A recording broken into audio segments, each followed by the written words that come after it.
I'm uncomfortable, and I thought I'd share why.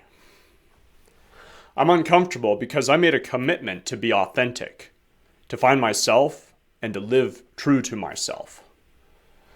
I made that decision, I've made that commitment, and ever since then, my life piece by piece has been picked apart from what I used to know. Layer by layer, the mask that I was used to wearing and living behind was stripped away by this commitment, by this decision. It's been painful, it's been uncomfortable, but it's been the best decision I've ever made. And I'm very grateful for it today. And in fact, 2020 has been the best year of my life because of this commitment. And I'm even more uncomfortable because at the beginning of this year, I was brought to another point of crisis where I realized I could not any longer, with this commitment, with staying true to myself, I could no longer keep what I'd learned and gained to myself. So now it's my commitment to also bring this power and this empowerment to other men out there who are struggling. Men who look like they have it all on the outside. But on the inside, there's nothing but pain and they don't know what to do about it. On the inside, there's nothing but emptiness and brokenness, and no matter how many achievements you might be looking for and gaining, right? Inside, you feel broken, and all those accomplishments and all those achievements feel hollow. If that resonates with you or you know somebody like that, watch this. This is for you. See, because what I've found is that most high-achieving men in business and in their work are bankrupt emotionally. They're bankrupt in their family, in their relationships with their family. And most of all, they're bankrupt in their relationships with themselves. They don't know who the hell they are. They keep looking for more money, for more accomplishments, right? Thinking that somehow money's going to solve this problem. But the problem is, by looking for more money, they're sending a signal to their message to their kids and to their wife that money's more important than them. And so their relationships continue to degrade and deteriorate. And they keep making the mistake of thinking they need to double down on their hard work and their hustle and their grind and make more money so they can provide a better life for their family. Because they probably don't want to. In fact, I guarantee they don't want to pass on the broken relationship that they had with their father. That created some of the trauma and some of the pain that's driving them, like me, to make poor decisions. Right? And so, but that very drive to make more money is actually wounding their family. And that very drive is part of the thing that has to be redirected. And the problem with it is then it becomes a bitterness, becomes a resentment, starts to be a blame. Then you can start to think, well, I'd be better off if I was just single again. I would be better off if I didn't have these responsibilities. It's just their fault. It's because of them. And it's always an escaping of stopping to take responsibility for who you really are. And none of this is going to change. It's a carrot on a stick. And chasing it is leading them right towards a cliff. It's disaster. It's catastrophe, right? It's broken families, broken relationships. And all the accomplishments in the world feel hollow. And there's a problem that's unresolved. And that problem is that they're disconnected from themselves.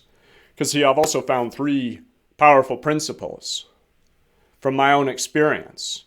Because I lived this as well. It was actually 10 years ago. I moved to Alaska.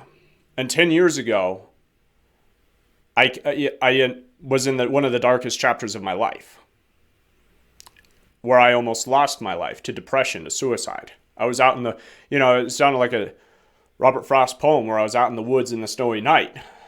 But for me, it wasn't a poem, it was real. I'd go out into the woods on a snowy, frozen night, alone. And I'd beat these fists against frozen trees so I could feel something. Because I felt so empty. I felt so bankrupt. I didn't know who I was. And I thought, surely there has to be more to life than what I'm experiencing. And I wish I could say that was it. But it had been a long chapter. And it brought me face to face with something that had been there for me for years. Of depression, emptiness, for almost a decade at that point. I'd already been emotionally bankrupt. I was already broken inside, and I didn't know how to face it. Because it's not manly. It's not manly to be depressed. It's not spiritual to be depressed. It's not okay to be depressed. It's not manly to have emotion, and certainly not manly to express it. Right? Real men don't have emotion, and real men don't cry. So real men are emotionally broken because they don't know how to manage their emotions. And they become a frozen brick inside that doesn't know how to connect with anybody because they've lost connection from themselves. Exactly what I was experiencing. And the struggle went on for years. But I made a commitment in those dark times that I wasn't going to give up on myself. And that commitment's changed me. It's changed my life, right? And it's not been an easy journey. But it's given me that drive and that resolve as well. That this is a topic that's not talked about, because men generally feel, especially the high achievers out there, you know who you are. If you feel broken inside, if you feel empty inside, we need to talk. Because it's not going to disappear with more money. It's not going to disappear with more achievement. It's a carrot on a stick. It becomes an addiction, another type that I experienced. I'd come home from being in the frozen woods and I'd drink myself to sleep. I'd drink till I blacked out because I hated living. Something in me clung to life, but I hated it. I hated life as I knew it. That addiction was traded for work addiction and I struggled with addiction after addiction till I finally settled on the socially acceptable one of being a workaholic. And I just decided I'd work till my daughter was born. Right? And I realized there's got to be, what am I working for? I don't want to pass on to her the pain that I'm carrying. And if I don't stop, that's where I drew the line in the sand and I made the commitment it stops with me. I will not pass this on to my daughter and now to my son. So that commitment that began in the dark night, the frozen woods, in the middle of Alaskan winter, was re-cemented, right, with the birth of my daughter. And that's why I'm just reaching out today, just making this stand that, again, makes me uncomfortable. Because it's easier for me to just continue what I was doing before the beginning of this year, and even before that, just doing other work, right? But my stand that I'm just opening up about, and I'm just reaching out to all of you. If you know somebody, listen, this doesn't get talked about because men feel like they can't share emotion. This is a taboo subject. It's surrounded with guilt and shame. But if you know somebody that's struggling, pass this on to them. I want to talk to you if you're struggling. Especially you men out there who are high achievers in your business and your work, but you probably feel empty in your life. You probably don't want to face it. You probably don't want to look at it. And that's probably part of why you work so damn hard. It's not really to make more money. And try as hard as you do, you probably also feel stuck up against a brick wall if you're really honest. You probably can't break through and realize your full potential. And that's back to these 3 powerful principles I want to share with you at the end of this video as I'm wrapping up. Okay, number 1, if you want to heal the relationships with those around you that matter most to you, your children, your wife,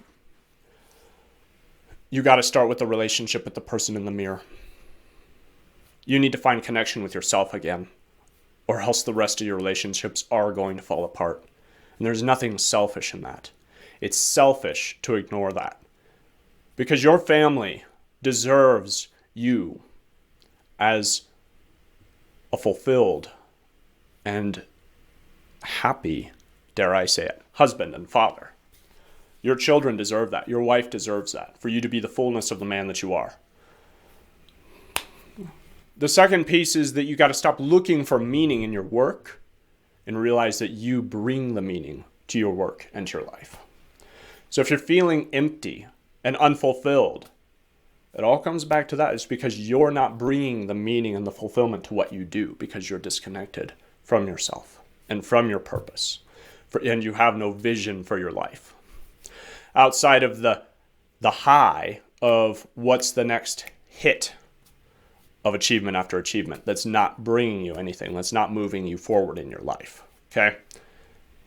And lastly, I just want to just finish with this. Look, it's not about doing more, because the definition of insanity is to do the same things over and over and expect a different result. So it's not about doing more, because you've already tried that and it hasn't worked. It's about being more. So when you're ready to drop the motivation and the hustle and actually ready to uplift all aspects of your life, your performance, so you can achieve more, you can realize your full potential, you can have great relationships, and most of all, you can be fulfilled, I want you to reach out to me. Let's have a conversation and share your thoughts in the comments below. I want to hear your thoughts. Let's have a conversation in the comments too. And share this post, share this message, share this video with somebody who needs to hear it. Thanks for watching this. And again, right, I'm uncomfortable. But you know what's comfortable? A coffin. Right? The coffin is comfortable. All of us need to hear this. The coffin is comfortable. Go look at them. You can get a fancy coffin. It's lined and cushioned and padded on the inside. You never have to leave that thing. Just sleep, get all snuggly and warm. That's comfortable. You want to grow. If you want to live, get uncomfortable. Let's grow together. Let's be uncomfortable together. Thanks for watching this. Share it with somebody who needs to hear it.